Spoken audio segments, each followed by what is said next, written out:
오늘 우리 교회가 창립 37주년인데 전 몇 주년인지 몰랐어. 와보니까 창립 37주년인데 그러면 제가 이 교회를 은퇴한 지가 꼭 9년 되는 것 같습니다. 제가 28년 시무했으니까 견우와 직녀가 1년에 한 번씩 만났다는데 제가 1년 만에 여기 온다 그러니까 가슴이 떨리고 아주 기쁜 마음으로 왔습니다. 다 아시는 분들이 돼서 늘 그 자리에 지켜주셔서 너무나 고맙고 감사합니다. 오늘은 우리 교회 창립 37주년이고 우리 교회 생일인데, 그리고 성경적으로 보면 오늘이 이 땅에 교회가 시작된 날입니다. 그래서 오늘은 성령 강림 주일이라 교회력으로 그렇게 말합니다. 그래서 처음 교회, 이 땅에 세워진 처음 교회가 어떠했는지를 사도행전 1장을 통해서 생각해 보면서 우리 마장제일교회도 그런 교회가 되었으면 좋겠다, 이런 바람으로 말씀을 드립니다. 또 이 교회 요람을 보니까 금년표가 성령의 힘으로 나아가는 교회 이렇게 되어 있더라고요.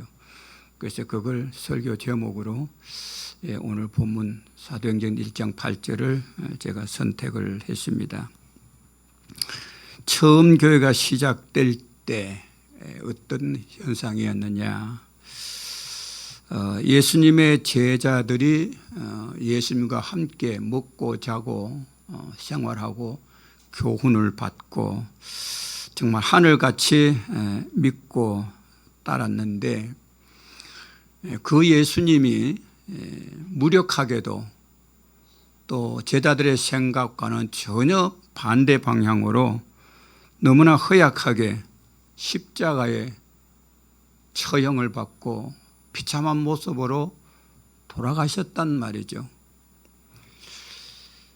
그러니까 예수님의 제자들이 얼마나 낙심이 되겠습니까? 하늘같이 믿고 따르는 그 스승 예수님이 십자가에 돌아가셨으니까 절망과 좌절은 이리 말할 수가 없었는데,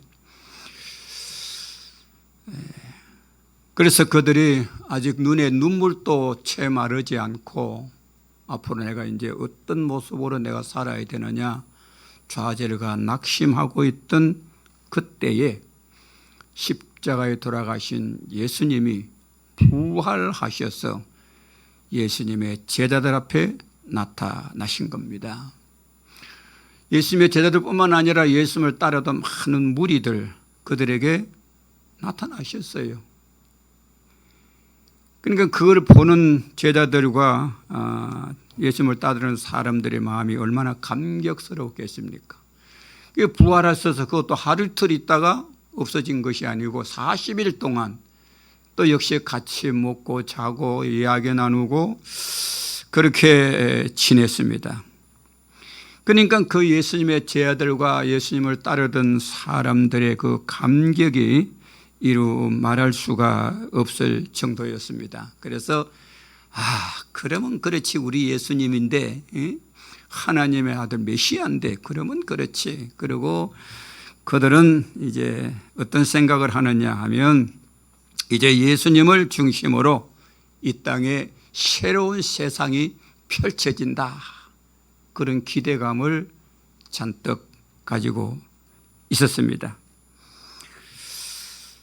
이스라엘에도 이제 예수님 중심으로 이스라엘을 지배하고 있는 로마 제국을 몰아내고 예루살렘을 세계 왕도로 세우고 세계를 통치하는 정치적인 왕국이 세워질 것을 제자들과 예수님을 따르는 사람들이 그런 생각으로 가슴이 부풀어 있었습니다. 그래서 오늘 6절에 보면 이렇게 말합니다. 그들이 모였을 때에 예수께 여쭈어 이르되 주께서 이스라엘 나라를 회복하심이 이때니까? 라고 물었습니다. 예수님 중심으로 왕국을 세우고 이 별천지의 나라를 만들 때가 이제 됐습니까? 때가 됐습니까? 그렇게 물었단 말이죠. 그렇게 물었을 때 예수님께서는 엉뚱한 대답을 하십니다. 7절에 이르시되 때와 시기는 아버지께서 자기의 권한에 두셨으니 너희가 알 바 아니요 너희가 그런 것에 대해서는 알려고 하지 말라는 겁니다. 그런 것에 대해서는 신경, 관심을 끄라는 그 말입니다. 그러면 예수 믿는 우리들이 관심을 가져야 할 것이 무엇입니까? 부활하신 예수님 중심으로 지상 천국, 지상 왕국을 만들려고 꿈을 꿨던 제자들에게 예수님 지금이 그때입니까? 물었는데 예수님이 그런 거 관심 갖지를 말아라. 그러면 우리들은 예수를 믿는 우리들이 무엇에 관심을 가져야 됩니까? 사도행전 맨 처음에 보면, 여러분 사도행전 볼까요? 맨 처음에 뭐라고 나와 있습니까? 데오빌로여라고 나와 있죠? 데오빌로여. 이 사람 이름인데 이 사도행전은 데오빌로에게, 그때 이제 권력자입니다. 데오빌로에게 개인에게 보낸 편지가 사도행전입니다. 데오빌로라고 하는 뜻은 하나님의 사랑을 받는 자, 그런 뜻입니다. 여러분들 한 사람 한 사람이 하나님께 사랑받는 데오빌로가 되기를 하나님은 바라고 계십니다. 하나님이 우리들에게 무엇을 원하시겠습니까? 하나님은 사람들이 모인 곳에 참으로 회개한 영혼이 얼마나 많은지, 더 많이 기도하는 사람들이 얼마나 모이는지, 하나님의 말씀에 대한 갈망과 경건의 삶을 사는 성도들이 얼마나 되는지, 누가 참으로 예수님을 사랑하며 영혼을 사랑하는 뜨거운 마음을 가지고 살아가고 있는지, 그런 것에 하나님은 많은 관심을 가지고 계신다고 하는 것을 우리들은 기억해야 합니다. 그런 영혼이 바로 데오빌로, 곧 하나님의 사랑을 받는 영혼이 될 것이며, 하나님은 바로 그런 영혼 하나하나를 지금도 찾고 계시는 분임을 믿으시기를 바랍니다. 그리고 처음 교회가 탄생할 때 예수님이 적극적으로 명령하신 것이 있습니다. 이것을 우리는 예수님의 유언이라고 말씀하셨습니다. 맨 마지막에 하는 말이 유언이잖아요. 예수님이 이 땅에서 맨 마지막으로 하신 말씀, 하늘로 올라가시기 직전에 마지막으로 하신 말씀이 오늘 성경 본문 사도행전 1장 8절입니다. 오직 성령이 너희에게 임하시면 너희가 권능을 받고, 권능은 능력입니다. 오직 성령이 너희에게 임하시면 너희가 능력을 받고, 세상에서 받을 수 없는 하나님이 주시는 능력을 받는다, 그 말입니다. 그 능력을 받아서 뭘 하느냐? 예루살렘과 온 유대와 사마리아와 땅끝까지 이르러 내 증인이 되리라 하시니라. 예수님의 마지막 유언의 말씀입니다. 마지막 우리들에게 부탁하신 말씀입니다. 이 땅의 모든 그리스도인들에게 부탁하신 간절한 주님의 말씀인 것입니다.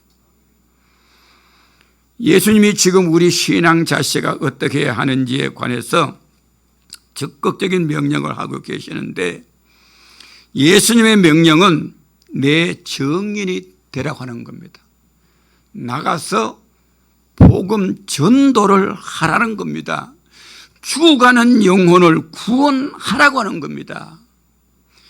교회가 이 땅에 있어야 되는 목적이 뭡니까? 인격 수양하는 곳입니까? 여기 와서 예수 믿고 잘 먹고 잘 사는 것, 그것 때문에 교회 나옵니까? 교회가 있어야 될 목적이 뭐냐, 그 말입니다. 하나님께 예배드리고 죽어가는 영혼을 구원하기 위하여 이 땅에 교회가 있어야 하는 것입니다.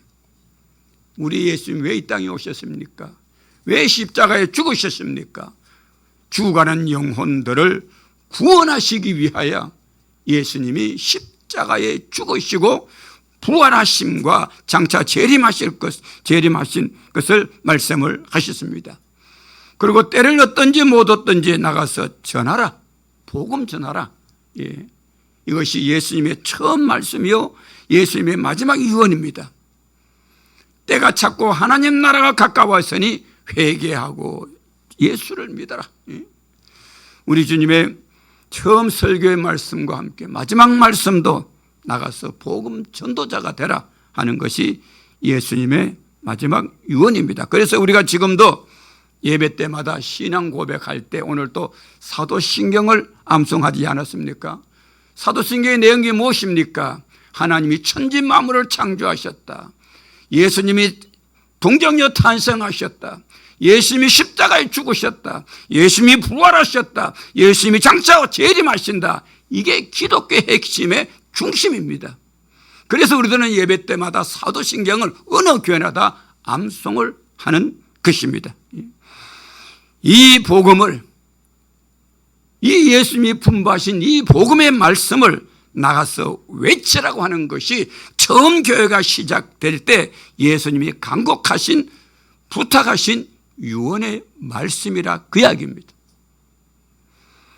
한 영혼이라도 더 많이 그리고 한 치라도 더 넓게 다니며 복음을 전하는 정인이 되라고 예수님이 하늘로 승천하시기 직전에 마지막으로 유언으로 분부하셨습니다. 유언은 제일 중요한 것을 말하는 것이 유언입니다. 예수님이 그 말씀을 제자들에게 오늘 우리에게 말씀하신 것입니다. 처음 교회가 시작되는 그 자리에 모인 120문도에게 예수님이 간절히 유언으로 부탁하신 말씀. 처음 교회가 시작될 때 예수님이 교회를 건축하기 위해서 내가 하늘로 올라갈 테니까 큰 교회를 지어야 되니까 너희들 헌금 많이 모아라.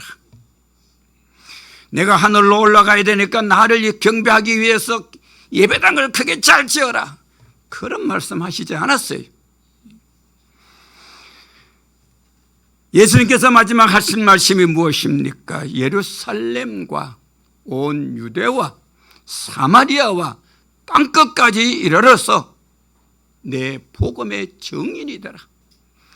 너희들의 힘으로는 그걸 감당할 수 없으니까 성령을 받았어, 능력을 받았어 나가서 전하라. 때를 얻든지 못 얻든지 복음 전하라. 예수님의 마지막 말씀입니다. 예수님이 4절 말씀에 예루살렘을 떠나지 말고 8절에도 예루살렘과 라고 했는데 예루살렘이 어디입니까? 그러면 오늘날 우리에게 예루살렘이 어디입니까? 우리가 지금 비행기 타고 예루살렘 이스라엘까지 가야 됩니까? 성경이 말하는 오늘의 예루살렘, 그곳은 바로 여러분들이 지금 가장 가까이 있는 곳입니다. 그게 어디입니까? 여러분들의 가정입니다. 가족이 있고 친족이 있는 곳이 예루살렘입니다. 예수 믿는 성도가 가장 먼저 사명을 감당해야 할 곳이 바로 가정이라고 하는 것입니다. 자기 가정이 바로 복음 전도의 출발점이 되어야 한다고 하는 것은 너무나 당연한 이야기가 아닙니까? 대부분의 교인들이 가정에 대하여 잘못 생각하고 있는 경우가 많습니다. 많은 교인들이 교회에서는 열심히 봉사하고 충성하고 교인들에게 웃으며 좋은 인상을 주면서 자기 가정에서는 함부로 행동하고 아무 말이나 함부로 하고 그리고 마음대로 지내도 좋은 것으로 생각하는 교인들이 있습니다. 교회와 가정생활이 이중생활이죠. 그래서 교회 나오면 아름다운 미소를 지으면서 마음이 너그럽고 은혜스럽고 경건한 천사의 모습을 가지다가 가정에 돌아가면 함부로 화를 내고 다투고 안달하고 신경질을 내고 아이들에게 큰 소리를 질러도 괜찮다고 생각하는 교인들이 많습니다. 그것은 얼마나 잘못된 생각인지 모릅니다.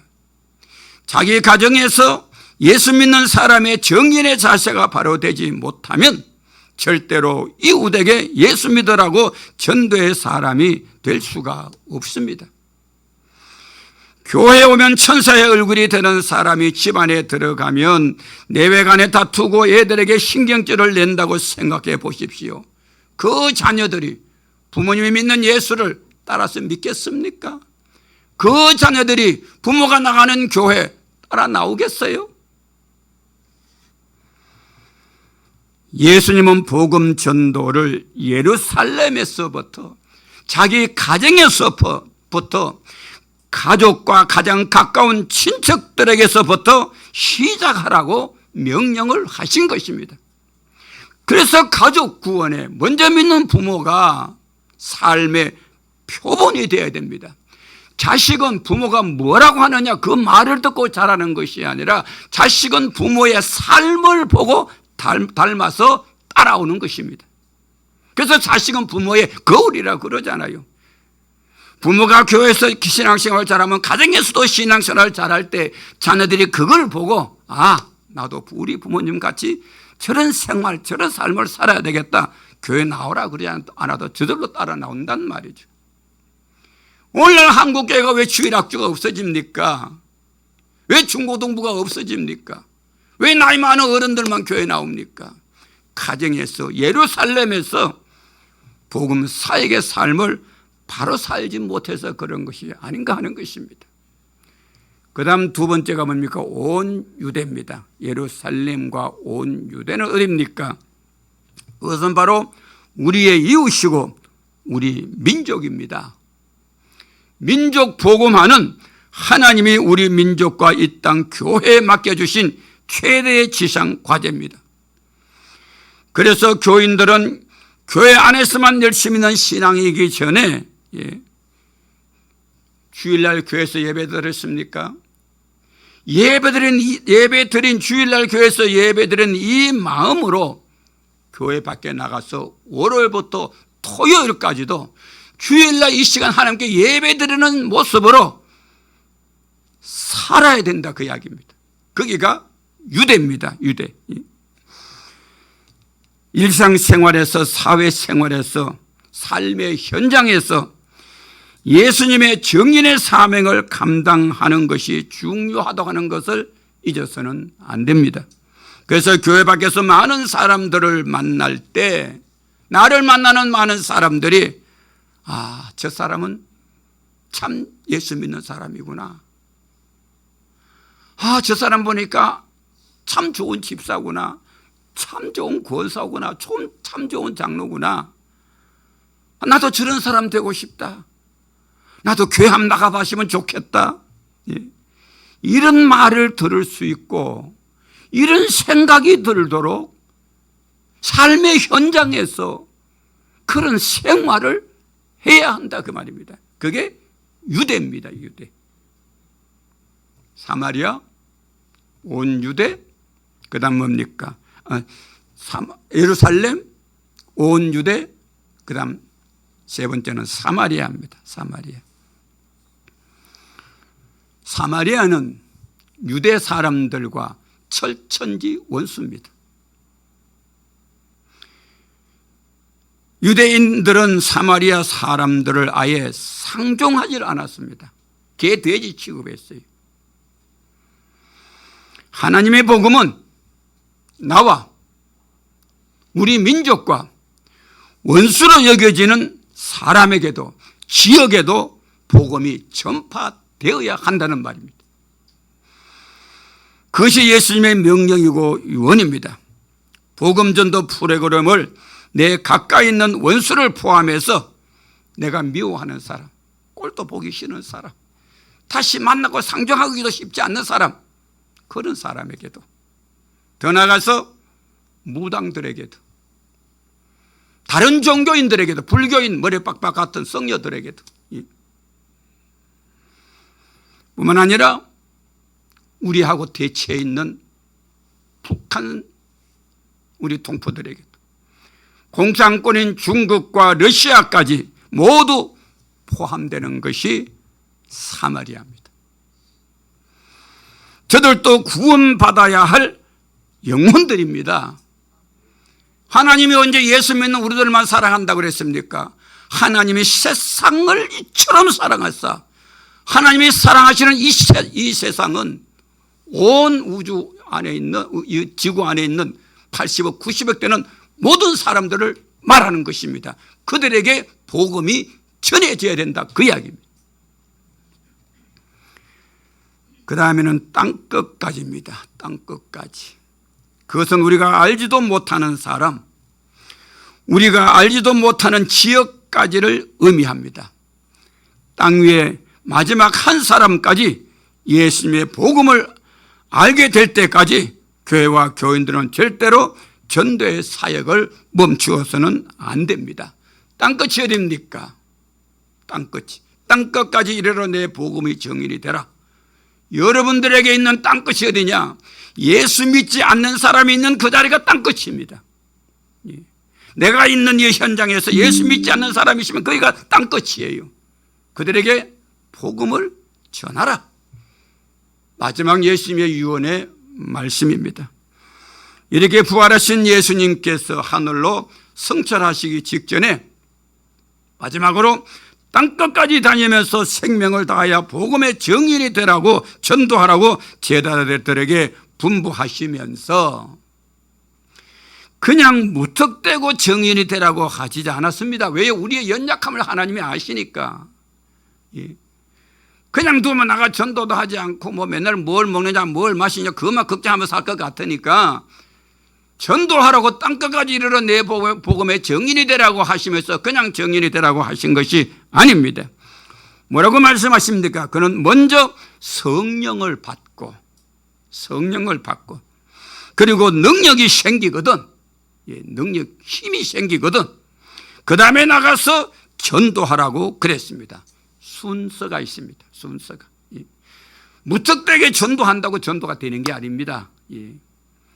성령의 권능, 능력을 받아라 이 말. 전도의 힘을 받아라 그 이야기입니다. 여러분 순서가 분명합니다. 누가 전도하기 싫어서 전도하지 않습니까? 입이 열리지 않는데, 귀찮은데, 하기 싫은데 어떻게 전도합니까? 여러분 그렇지 않나요? 목사가 여기서 전도해라 설교하지만은 교회 밖에 나가면 아이고 전도 관심이 없어.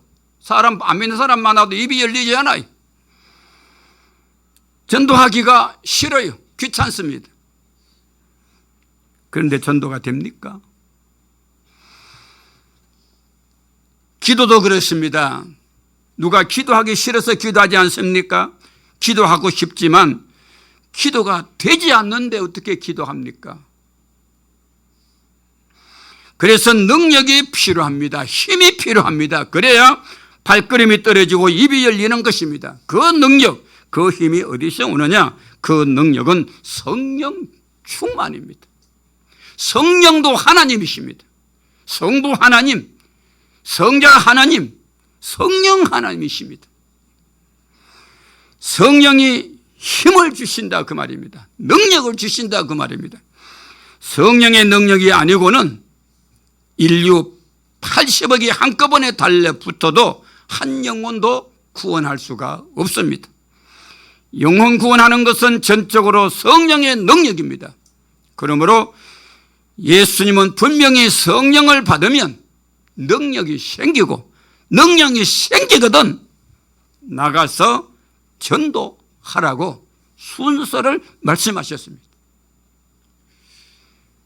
쇠가 아무리 좋아도 자력이 없으면, 좌석이 없으면 바늘 한 개도 끌어당기지 못해요. 그러나 아무리 보잘것없는 쇠라도 그것이 자력을 가지고 있으면 쇠붙이가 가는 곳마다 끌려오게 되는 것입니다. 인간적으로 아무리 고상하고 교회 조직이 잘 되고 건물이 좋은 교회라도 성령의 능력이 역사하지 않으면 한 영혼도 구원할 수가 없습니다.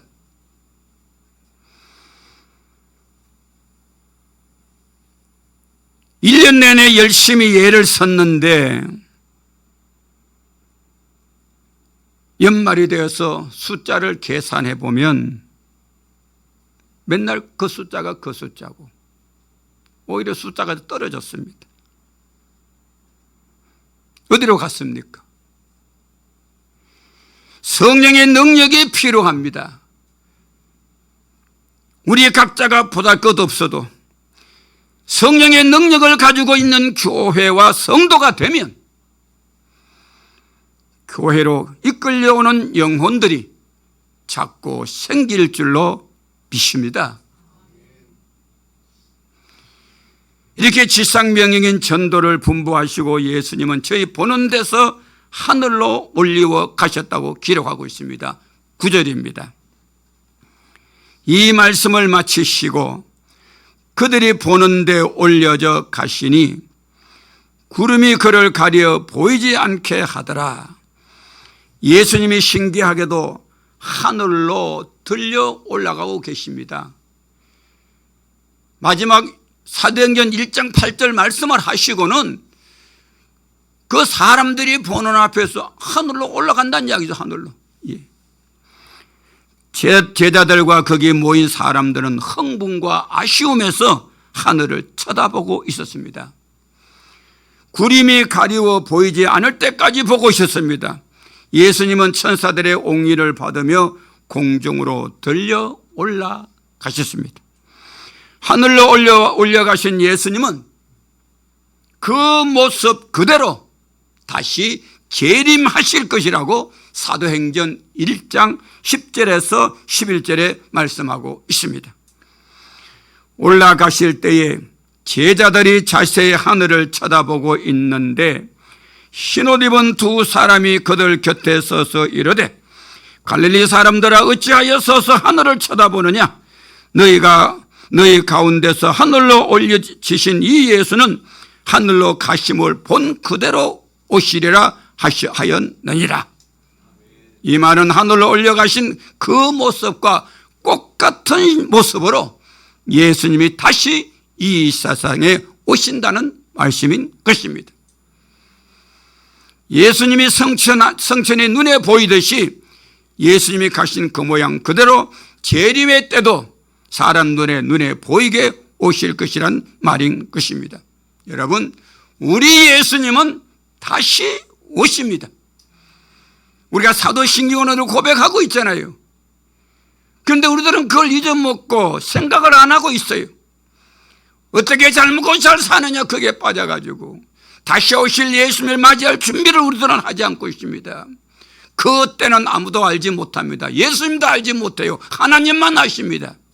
반드시 예수님이 이 땅에 다시 오신다고 성경 여러 곳에서 말씀하고 있습니다. 예수님이 다시 오실 때까지 우리가 무엇을 해야 됩니까? 분명히 예수님은 다시 오시는데 다시 오실 때까지 우리가 무엇을 해야 됩니까? 예수님의 마지막 유언을 시행하는 그런 우리 성도들이 되어야 할 것입니다. 예수님의 마지막 유언을 들은 120문도는 예수님이 보내주시겠다고 말씀하신 성령의 능력을 받기 위하여 마가의 다락방에 모여서 간절히 기도하기 시작했습니다. 하늘같이 믿었던 예수님은 하늘로 올라가 버리셨고 마지막 분부가 땅끝까지 이르러 내 복음이 정인이 되라 그러셨고 성령의 능력을 받으라고 말씀하셨기 때문에 예수님이 말씀하신 성령의 능력을 받기 위해서 마가의 다락방에 그때 모인 사람이 제자들을 중심으로 예수님의 어머니 마리아와 함께 전부 120명이 모여서 간절히 기도하기 시작했습니다. 14절 말씀에 14절 하반절에 더불어 마음을 같이하여 오로지 기도에 힘쓰니라 그랬습니다. 처음 교회는 간절히 기도함으로 시작이 되었습니다. 사도행전의 교회는 초대교회는 한마디로 기도하는 교회였습니다. 저들은 어떻게 기도를 했습니까? 4절에 사도와 함께 모이사라고 그랬고 6절에도 그들이 모였을 때라고 그랬고 2장 1절에도 오순절 날이 이르매 그들이 다 같이 한 곳에 모였더니 그랬습니다. 성경은 저들이 모여서 기도했다고 기록하고 있습니다. 혼자 기도하는 것도 좋은 일이지만 그러나 모여서 기도하는 것은 더 아름다운 일입니다. 예수님께서 뭐라고 말씀하셨습니까? 마태복음 18장 19절에서 20절 진실로 다시 너에게 이르노니 너희 중에 두 사람이 땅에서 합심하여 무엇이든지 구하면 하늘에 계신 내 아버지께서 그들을 위하여 이루게 하시리라. 두세 사람이 내 이름으로 모인 곳에는 나도 그들 중에 있느니라.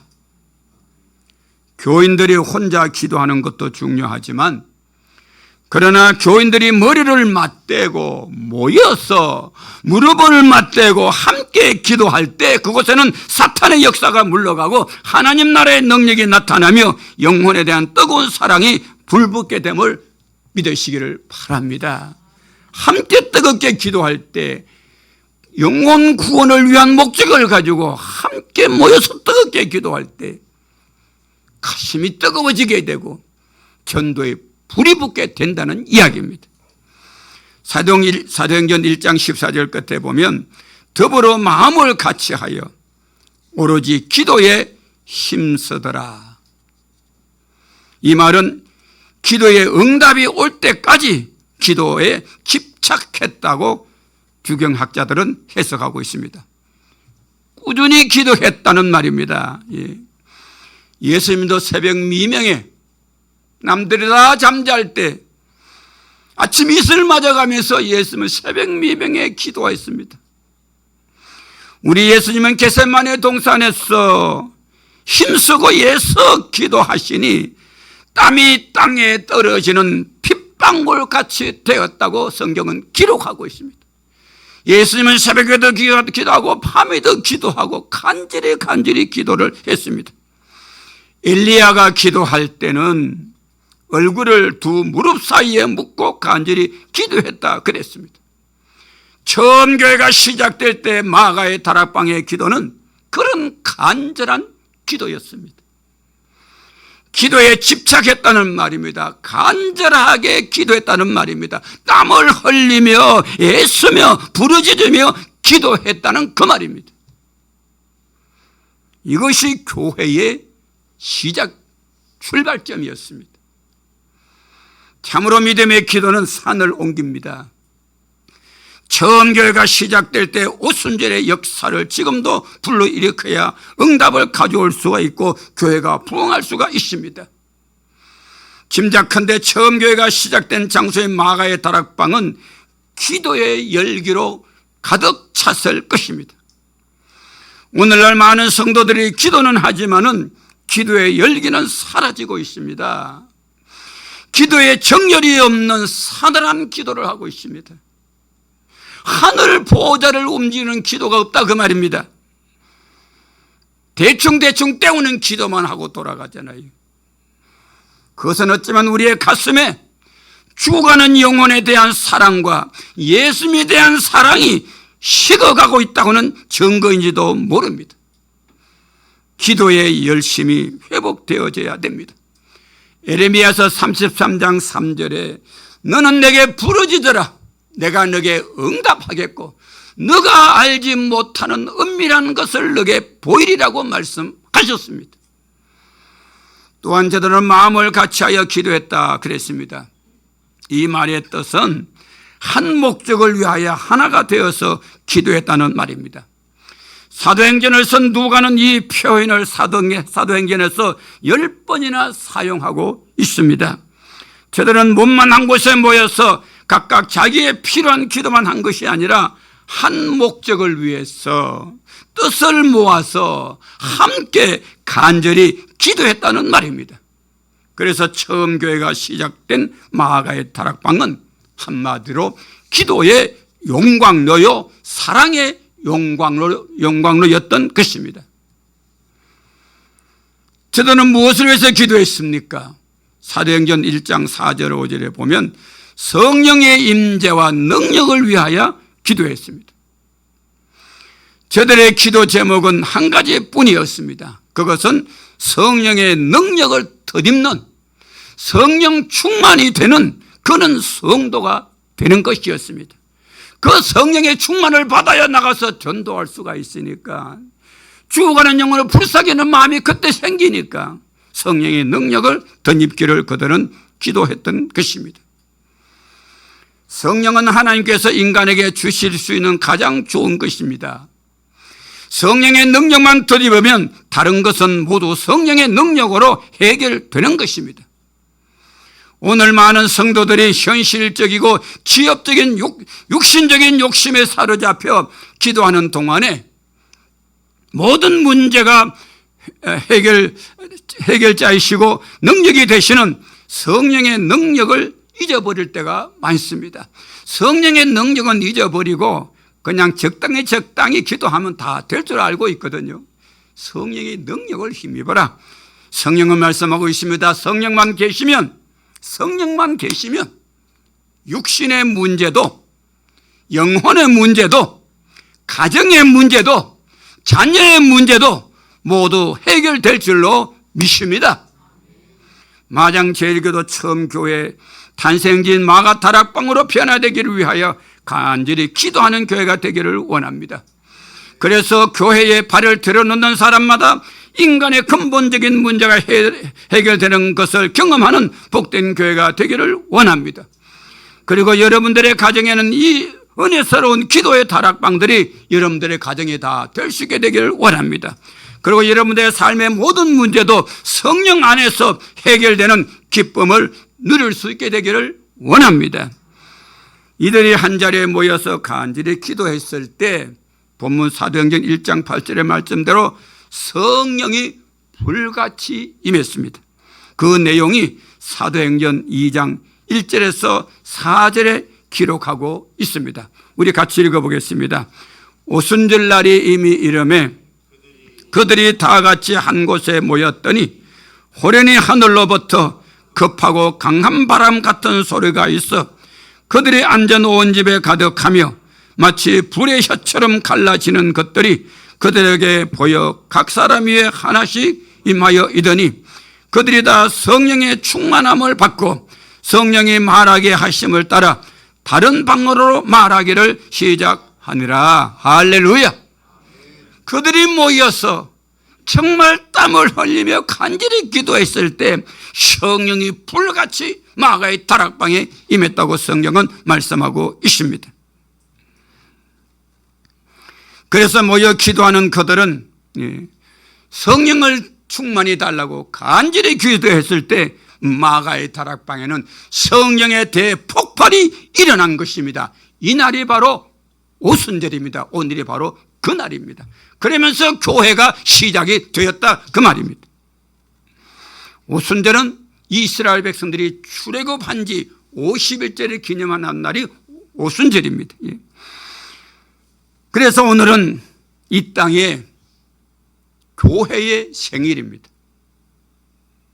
기독교 역사가 그래서 시작이 되었습니다. 이때 성령 충만한 은혜를 입은 베드로가 나가서 설교를 할 때 3,000명이나 주께로 돌아오는 대역사가 일어났다고 성경은 기록하고 있습니다. 베드로는 신학 공부한 사람이 아니에요. 학력을 따지면 겨우 초등학교밖에 나오지 못한 학력을 불실한 그런 사람이지만 성령의 충만한 감동으로 설교를 하는데 구약 성경을 인용을 했어. 나가서 외치게 되자 하루에 3,000명씩 그 다음에는 5,000명씩 주께로 돌아오는 역사가 일어나게 되었습니다. 베드로만 그랬겠습니까? 그래 그 자리에 앉은 120문도가 다 각각 나가서 말씀을 외치지 않았겠습니까? 수많은 사람들이 주께로 돌아오는 놀라운 역사가 거기에서 일어나게 된 것입니다. 그 120명의 신도들은 모두 나가서 전도자들이 되었습니다. 그 당시에 기독교의 핍박은 대단했습니다. 그들은 고난을 감수하며 때로는 굶주리며 매를 맞으며 피신해 가며 감옥에 끌려가며 끝없이 그들은 순교까지 당하면서 복음을 전하면서 그 복음이 로마를 복음화시키고 유럽을 복음화시키고, 여러분 세계 지도를 펴놓고 보십시오. 유럽이 다 기독교 국가가 아닙니까? 세계 다 잘 사는 나라가 아닙니까? 그 복음이 영국으로 넘어갔습니다. 영국이 복음화돼서 영국이 하나님을 잘 섬겼을 때에 해지지 않는 나라가 됐습니다. 영국으로 넘어간 그 복음의 불길이 대서양을 건너서 미국으로 걸어서 미국을 불태웠을 때 지금도 세계에서 선교사를 가장 많이 보내는 나라가 미국입니다. 미국이 지금도 세계를 지배하고 있지 않습니까? 미국을 불태운 그 복음의 열정이 지금부터 140년 전에 태평양 바다를 건너서 이 한국 조선 땅에 왔습니다. 그래서 저와 여러분들이 지금 예수를 믿게 되고 이 자리에 마장교회가 생기게 된 줄로 믿습니다. 교회가 해야 될 가장 기본적인 것이 무엇입니까? 초대교회 처음 교회 첫 번째는 모였습니다. 120문도가 마가의 다락방에 모였습니다. 두 번째 한 일은 뭡니까? 간절히 기도를 했습니다. 간절히 기도했습니다. 세 번째는 뭡니까? 성령 충만의 역사를 힘입었습니다.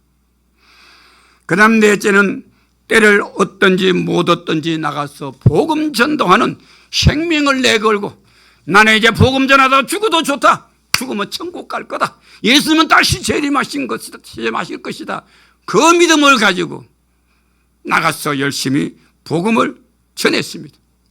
모여야 됩니다. 뜨겁게 기도해야 됩니다. 성령의 능력을 받아야 됩니다. 나가서 전해야 됩니다. 이것이 교회 존립의 가장 기본적인 것입니다.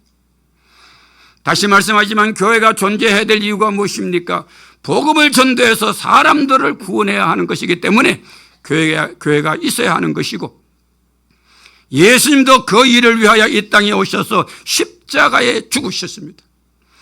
부활하신 예수님께서 하늘로 올라가시기 직전에 유언같이 말씀하시기를 오직 성령이 너에게 임하시면 너희가 권능을 받고 예루살렘과 온 유대와 사마리아와 땅끝까지 이르러 내 증인이 되라고 말씀하신 것에 따라서 120문도가 그렇게 모여서 간절히 기도하고 성령 충만 받아서 나가서 전도함으로 처음 교회가 이 땅에 생기게 되고, 그리고 이곳에도 마장제일교회가 37년 전에 시작된 것입니다.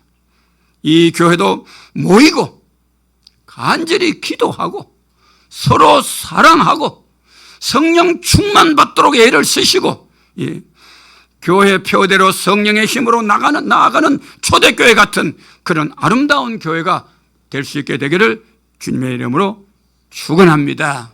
축원합니다. 기도하겠습니다. 하나님 아버지,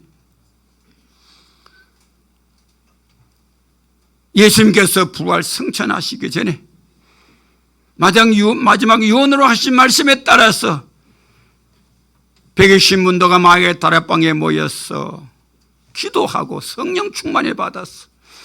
뜨거운 가슴으로 나가서 복음이 전해졌어. 그 복음이 전해지고 그 복음이 전해지는 동안 얼마나 많은 사람들이 고난을 당하고 순교를 했습니까? 그의 순교의 피가 계속 이어져서 그 복음이 이 한국 땅에 들어왔어. 이곳에 마장제일교회가 세워지고 우리가 예수 믿게 된 줄로 믿습니다. 우리도 또 열심히 모이게 하시고 열심히 기도하게 하시며 성령 충만의 능력을 받아서 열심히 나가서 복음 전도하는 우리 모든 성도들이 되게 하여 주시옵소서. 예수님의 이름으로 간절히 기도드리옵나이다. 아멘.